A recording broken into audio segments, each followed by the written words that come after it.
How do you see the BJP manifesto now? Generally, BJP manifesto reflect the RSS ideology of divisiveness. Secondly, whatever the BJP said in the manifesto, you don't need to take it seriously. See, I remember the BJP's 2004 14 election manifesto. 15 lakhs rupees in everybody accounts. Did we get it?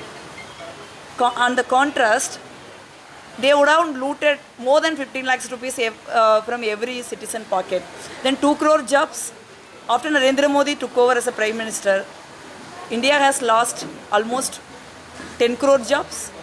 And they said they will increase the farmers' income, double the farmer income. But unfortunately, the farmer suicide is double in Narendra Modi government. So we don't need to take their manifesto seriously.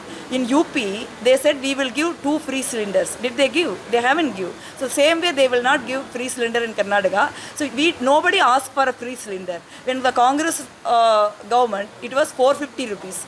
Under Narendra Modi, Achadin government, it's 1,200 rupees. You reduce to 450 rupees as Congress did. We don't need any free cylinder. This all gimmicks. They never take their manifesto seriously.